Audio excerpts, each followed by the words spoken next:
How inbred was the House of Bourbon? The French Bourbons. Bourbon.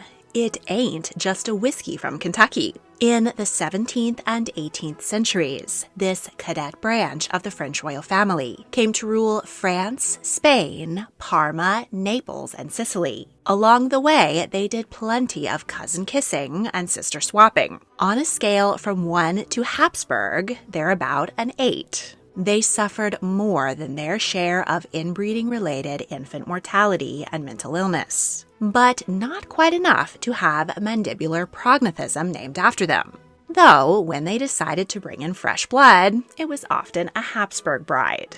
Over 2 episodes, we'll climb down the tangled branches of the Bourbon family tree and meet the individuals who made history in Europe's once dominant dynasty.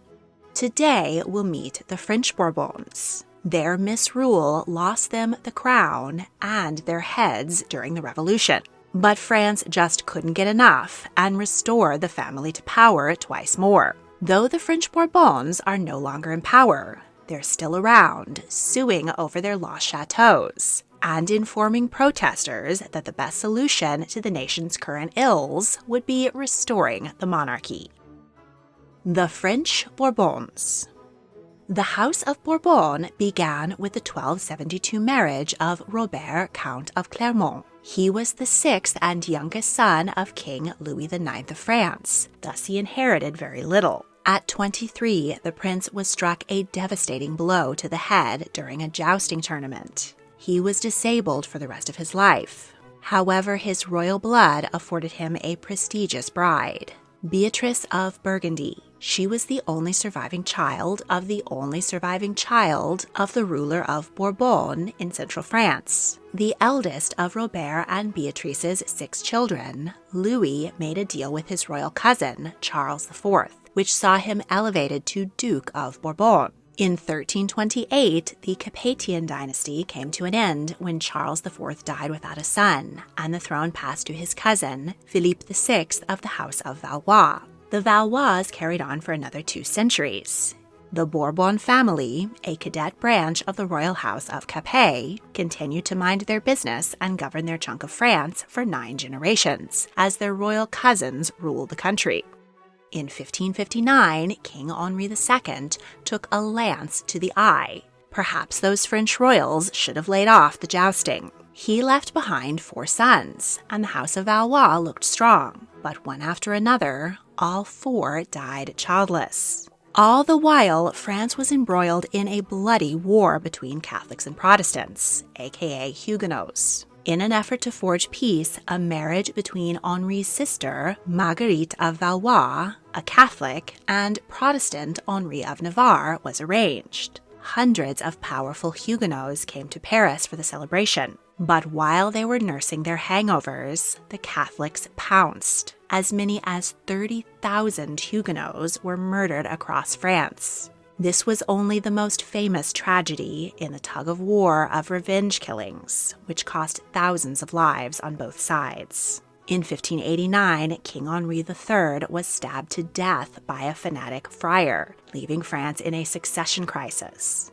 To find his nearest male relative, one had to go back 9 generations to the House of Bourbon. Its current heir, Henri, groom in history's bloodiest wedding, inherited the French throne. He was already ruler of Navarre, a small kingdom on the border of France and Spain, which he had inherited from his mother. But Henri was a Protestant, and the Catholic League wouldn't stand for that. He tried to push his way into Paris with military might. But after a 4-year stalemate, he gave up and converted, stating Paris is well worth a mass. He signed the Edict of Nantes, which guaranteed religious freedom and ended the wars of religion. Peace allowed Henri to eliminate corruption, grow the economy, and found the first French colonies in the Americas. After the violence with which Henri and Marguerite's honeymoon began, their marriage didn't go much better. They had no children, and their union was annulled. Henri wanted to wed his mistress, Gabrielle d'Estre, but she died of eclampsia during childbirth. Instead, he went with a political bride, Marie de Medici, from the rich and powerful Florentine banking family. They did not get along, but managed to produce 6 children. He put off her coronation for 10 years. When Henri finally allowed his queen to be crowned, the ceremony backed up traffic, and the royal carriage got stuck in the congestion. A Catholic assassin seized the opportunity, leapt onto the king's carriage, and stabbed Henri to death. The throne went to his 9-year-old son, Louis XIII. His mother, Marie de Medici, was regent, and she and her Italian favorites mismanaged the country. When Louis was 17, he came to power, exiled Mama, and had her supporters executed. He was the king in Alexandre Dumas' novel, The Three Musketeers. The only person he trusted to run the government was Cardinal Richelieu, who consolidated power in his name. Louis's marriage to Hapsburg, Anne of Austria, got off to a traumatic start. As teenagers, they were forced to consummate their union in front of the entire court, according to tradition. After that, the couple avoided each other. It is also likely that Louis preferred men. The couple were childless for 23 years. But they got stuck together during a storm, and 9 months later, a miracle dauphin emerged. A spare, Philippe, followed 2 years later.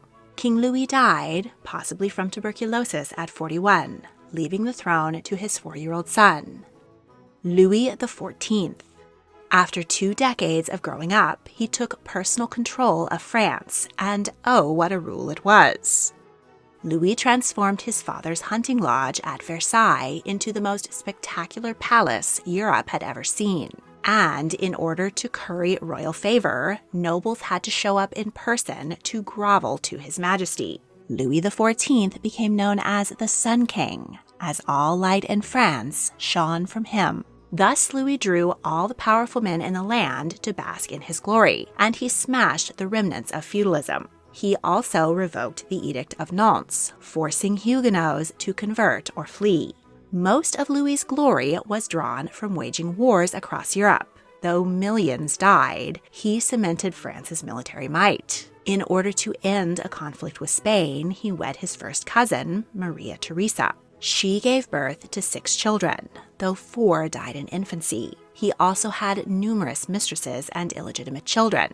Check out those videos. His most famous, Madame de Montespan, wielded considerable power. But as her looks faded, she was implicated in the affair of the poisons, and she was banished. When Queen Maria Theresa died, Louis secretly married another girlfriend, Madame de Maintenon.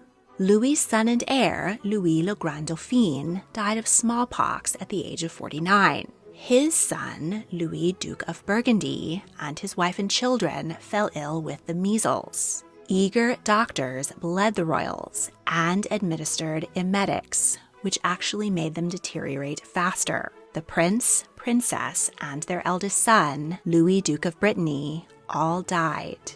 But a wise and desperate nurse hid their youngest son from the doctors, saving his life. Louis XIV died of gangrene at 76, after 72 years on the throne, still the longest reign in history. His 5-year-old great-grandson became Louis XV. With so few Bourbons left, finding a fertile royal bride was top priority. A list of 99 eligible princesses was drawn up, and Marie Leszczyńska of Poland was selected. On his wedding night, the 15-year-old groom enthusiastically consummated his marriage 7 times. Marie was pregnant every year for a decade, but 8 of their 10 children were daughters. Louis XV was an even bigger Lothario than his predecessor. Check out those videos. His main squeeze, Madame de Pompadour, was highly influential and tolerated her beau's harem of lesser mistresses. When she died, Louis took up with a commoner courtesan, Madame du Barry. Louis inherited not only his lust for life from his grandsire, but also his thirst for blood. France was already drowning in war debt, and he dug the deficit deeper. His only surviving son, Louis le Dauphin, contracted tuberculosis and predeceased him. With so many parallels between Louis XIV and XV, no sweat if you get them confused. Louis XV died of smallpox after a 59-year reign and passed the throne to his grandson, Louis XVI. He was the opposite of both of his predecessors. He preferred his ironic hobby of lockmaking to chasing the fairer sex. This included his beautiful Austrian bride, Marie Antoinette. It took 7 years for the couple to consummate their marriage and produce offspring. Some have speculated that this was due to Louis suffering phimosis, but bedroom incompetence is a more likely culprit.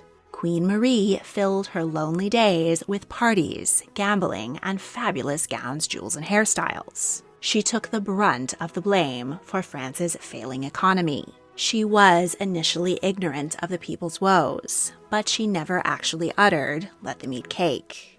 Louis XVI made feeble attempts to implement Enlightenment ideas, like freedom of religion and abolishing the death penalty, but it was too little too late. He continued his predecessor's exorbitant foreign policy and further buried the common people in debt. Part of the problem was the American Revolution. Louis sent guns and ships to aid colonists, or more accurately, stick it to his enemy, the British. In gratitude, several places were named in the French king's honor, including Louisville and Bourbon County, Kentucky.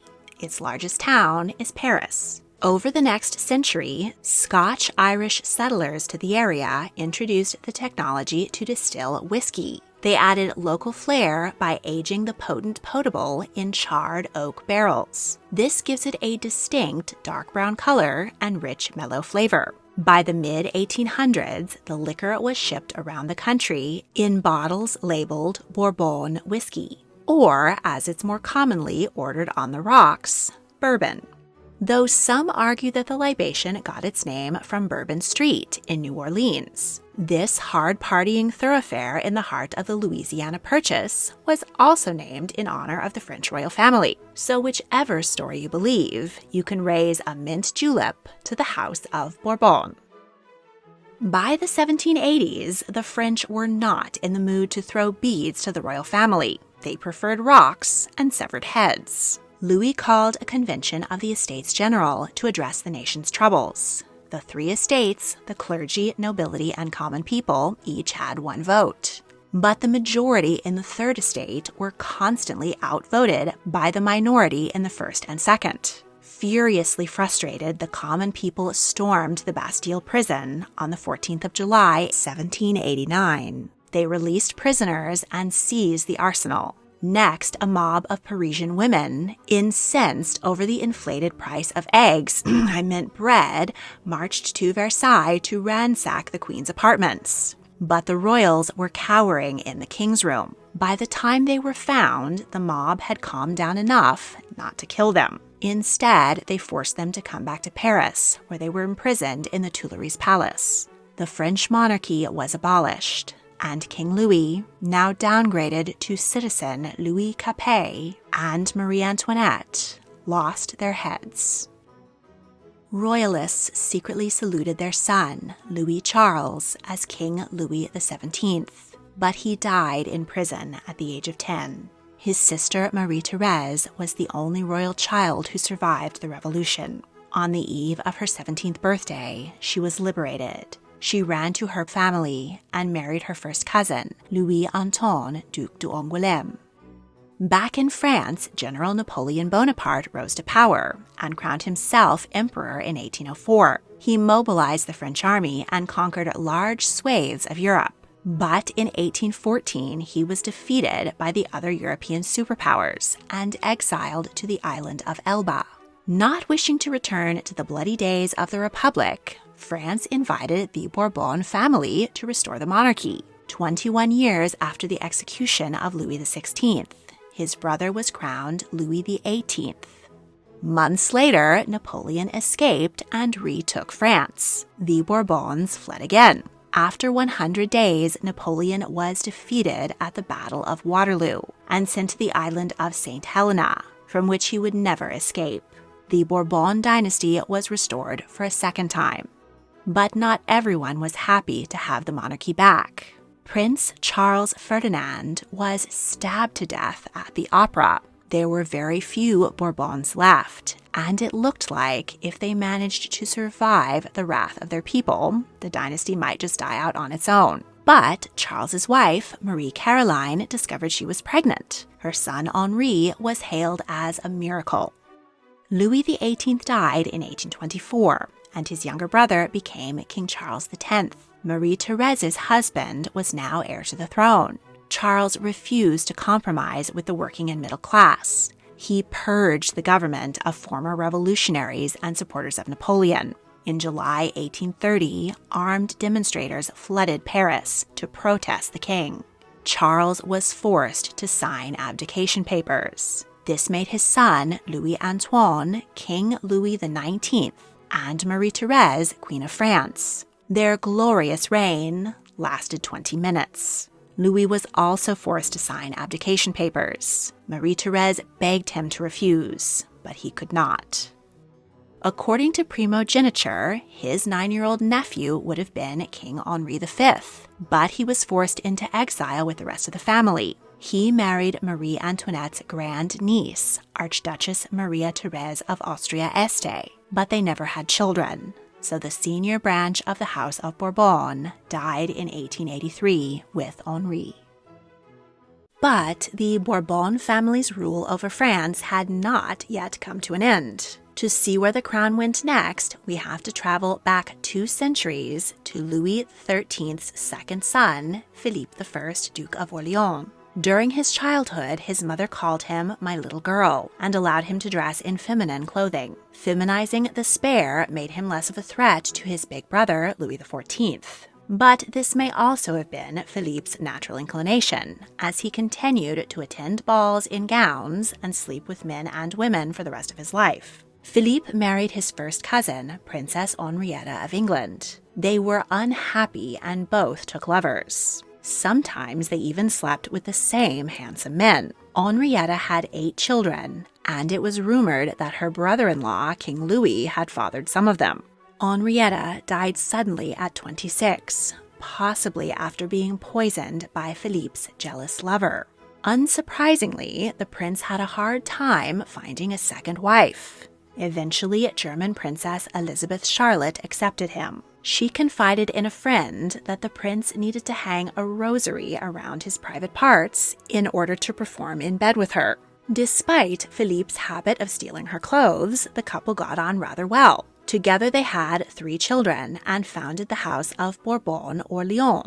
Philippe made wise investments and secured the wealth of his descendants for generations. His 5 surviving children made important political marriages throughout Europe, and most Catholic royals from that point on can trace their lineage to him. Thus, the gay prince became the grandfather of Europe.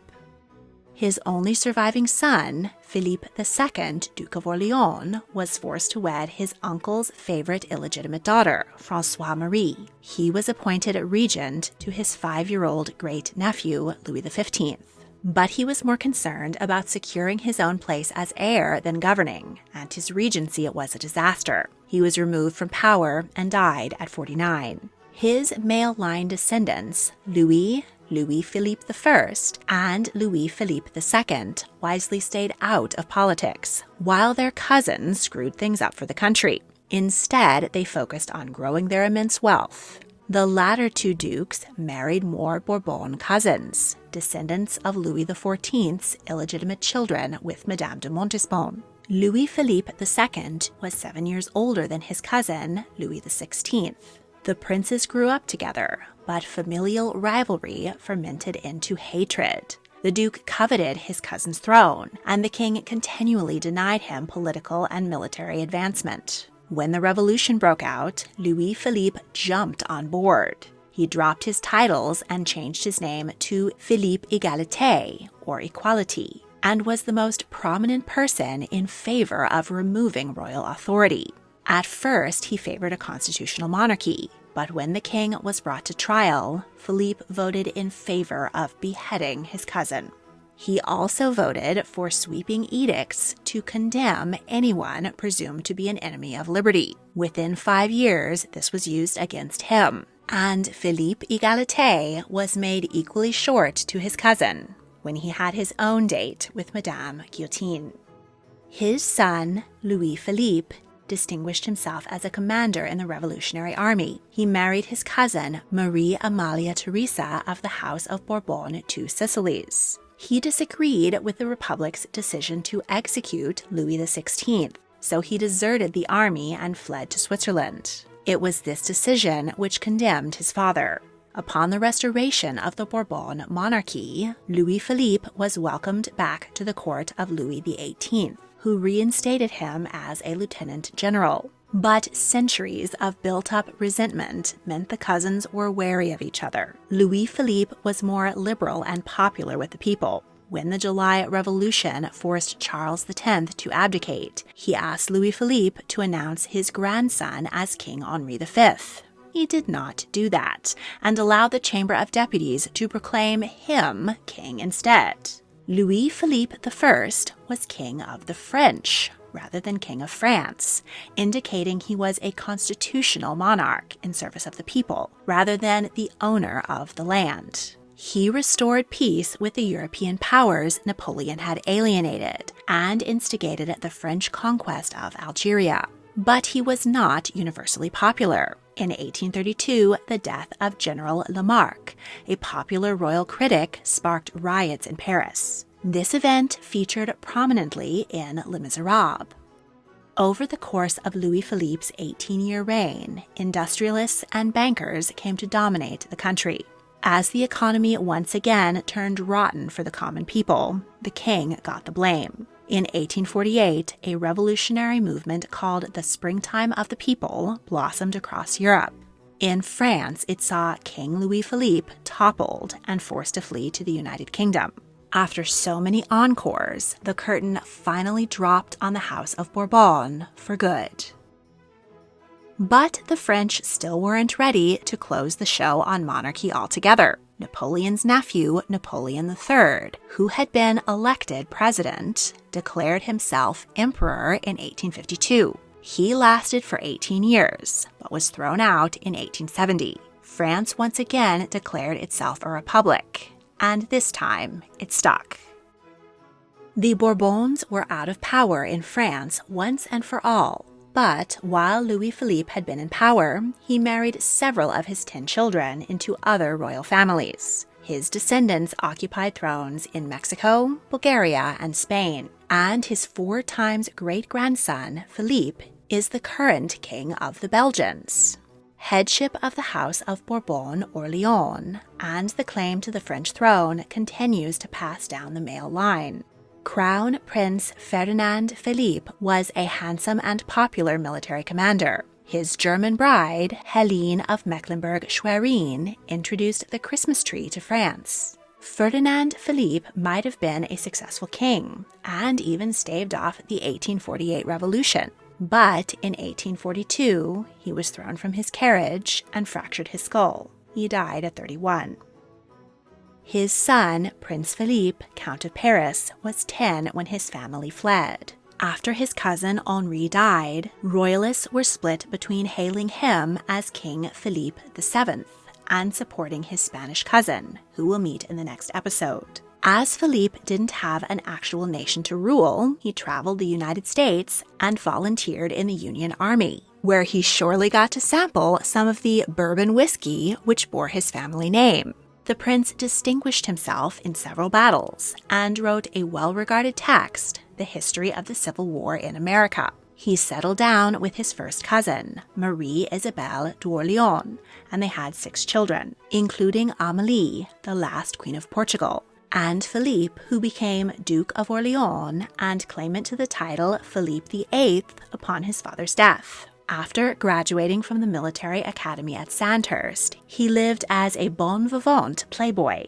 traveling Europe and America, impregnating actresses, and avoiding his wife, Archduchess Maria Dorothea of Austria. The Bourbons had been banned from France, but Philippe didn't care. He was arrested in Paris and thrown across the border in Switzerland. While in Geneva in 1898, he became the target of an anarchist assassin. But before the man could strike, Philippe changed his plans and left the city early. The anarchist didn't care which royal he targeted, so he stabbed Empress Elizabeth of Austria to death instead. Philippe spent the rest of his life yachting. He died of pneumonia in 1926, age 57. His claim to the throne went to his nephew, Jean III. Both his mother and his wife were Orléans relatives. The inbreeding was really heating up, and by this time they should have known better. As he was banned from entering France, he spent his life in Morocco as an amateur archaeologist. His son, Henri, was devoted to France, despite being banned from it. He joined the French Foreign Legion and fought in World War II and the Algerian War. Because of his service, he was allowed to return to his beloved homeland. He immediately began politicking to restore the French monarchy, and himself as King Henri VI. He did have a decent amount of support, and even spoke to President Charles de Gaulle. But after liquidating most of the jewels, art, and property he had inherited in pursuit of his claim of the throne, nothing came of it. Henri married a cousin, Princess Isabel of Orléans-Braganza, and they had 11 children. She was also a descendant of King Louis Philippe. Henri was unable to afford the upkeep on his remaining historic properties, including Château d'Amboise. So in 1972, he granted them to a trust, which opened the castles to tourists. When he died in 1999, his offspring ransacked his home in search of remnants of the family's once great fortune. Jewels, art, and medieval manuscripts were auctioned off, netting only $14 million. Eldest son, Henri, met Duchess Marie-Thérèse of Württemberg at a ball in Munich. She was also a descendant of King Louis Philippe. Marie was infected with toxoplasmosis during her second and third pregnancies. Prenatal exposure left both Prince François and Princess Blanche developmentally disabled. They shared a villa in Paris with their 5 children, but the couple divorced in 1984, after which Henri immediately married Chilean noblewoman Micaela Cousinho. He made a living as a writer, painter, and perfumer, but he lived well beyond his means and was arrested in 2000 for $150,000 in unpaid rent. His daughter, Marie, married a prince from Liechtenstein and caused tabloid scandal when she refused to allow her father to walk her down the aisle. Henri died in 2019, age 85. His eldest son, François, had been Dauphin, but he predeceased his father by 2 years. He died from a fall at the age of 56. Second son, Jean, Count of Paris, is the current head of the House of Bourbon-Orléans and claimant to the French throne as Jean IV. In 2009, he married Filomena de Tornos Steinhardt, a Spanish and Austrian aristocrat, in the first non-incestuous marriage of a Bourbon-Orléans heir in 5 generations. They have 6 children, including Prince Gaston, Dauphin of France, who was born in 2009, and will likely be the next claimant to the French throne as Gaston I. Eat your heart out, Belle. The family was living in a luxury apartment in the Château d'Amboise for free, but in 2021, the trust that Jean's grandfather established started charging him rent and pressuring him to move out so they could convert the historic property into a luxury hotel. Jean is currently suing the foundation. Recently, he has shown support for the Yellow Vests, who are protesting the staggering cost of living. He claims the people of France are, quote, monarchists at heart, who long for a non-partisan figurehead. He has made it clear that he would be happy to step into that role, should the people care to restore the French monarchy. Jean is not the only claimant to the defunct French throne. In the next video, we'll find out how other branches of the Bourbon family came to rule Spain, Luxembourg, and large chunks of Italy, and still occupy 2 of those thrones. Plus, we'll find out which other modern Bourbons think that they should be the rightful king of France. Have you thought about supporting my channel but didn't want to sign up for Patreon? Now you can help me make more historic videos and enjoy the same perks as my awesome patrons without going to a third-party site. I am now offering YouTube memberships. Just click the join button under my videos or the link in this post description. Channel members get exclusive early access to all of my multi-part series, starting this week with the second part of How Inbred were the Bourbons, plus other perks like early booking for my annual historic tour, discounts on merch, and exclusive loyalty badges and custom emojis. Become a History Tea Time channel member and spill the tea with me. Don't want to wait to see the next episode? Channel members and patrons get exclusive early access to all of my multi-part series. If you would like to support my work, then please click the join button or the Patreon link in the description. Thank you for watching.